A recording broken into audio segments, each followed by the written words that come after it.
नमस्कार विद्यार्थी मित्रांनो, आज आपण पाहणार आहे स्क्रॅपरच्या बद्दल माहिती.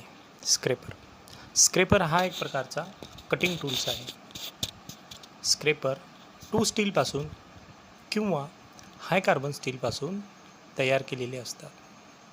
या व्यतिरिक्त आपल्याकडे ज्या जुन्या फायली असतात, ज्या जुन्या फायलीचे टीथ वगैरे खराब झालेले असतात, त्या फायलीपासून सुद्धा आपण स्क्रॅपर तयार करू शकतो. स्क्रॅपरचा वापर आपण जे मशीनिंग केलेले जे पार्ट असतात किंवा फायलिंग केलेले जे जॉब असतात, त्या जॉबच्या पृष्ठभागावर जे हाय स्पॉट तयार झालेले असतात, जे हाय स्पॉट आपल्याला डोळ्यांनी दिसत नाही, त्या हाय स्पॉटला कमी करण्यासाठी किंवा काढण्यासाठी आपण स्क्रॅपरचा उपयोग करतो. स्क्रॅपरच्याद्वारे जे ऑपरेशन्स केले जाते त्याला स्क्रॅपिंग असे म्हणतात.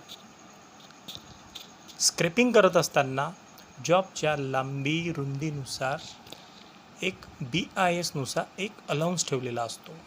हा अलाउन्स 0.1 mm ते 0.4 mm पर्यंत असतो. स्क्रॅपिंगच्या क्रियेमध्ये एका स्ट्रोकमध्ये जे मटेरियल रिमूव्ह होते ते मटेरियल 0.005 mm ते 0.007 mm पर्यंत एका स्ट्रोकमध्ये मटेरियल रिमूव्ह होते. यानंतर पाहूया आपण स्क्रॅपरचे प्रकार. आपण पाहणार आहेत स्क्रॅपरचे प्रकार. स्क्रॅपर हे 6 प्रकारामध्ये असतात. सर्वप्रथम आपण पाहूया फ्लॅट स्क्रॅपर. आता या फ्लॅट स्क्रॅपरचा यूज आपण जॉबच्या पृष्ठभागावर जे हाय स्पॉट असतात, त्या हाय स्पॉटला जॉबच्या पृष्ठभागावरील जे हाय स्पॉट असतात त्यांना काढण्यासाठी आपण फ्लॅट स्क्रॅपरचा वापर करतो. आता हा फ्लॅट स्क्रॅपर बघा, याचे काही भाग आहेत, काही पार्ट आहेत. या पार्टची नावं आपण पाहूया. सर्वप्रथम हँडलच्या सहाय्याने आपण स्क्रॅपरला पकडतो. त्यानंतर ही टँग आहे.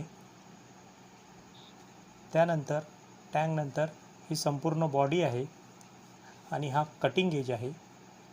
आता हा जो कटिंग एज आहे याला ग्राइंडरच्या सहाय्याने आपण याला 81 डिग्रीमध्ये ग्राइंडिंग करतो, म्हणजे धार लावतो. आणि ती धार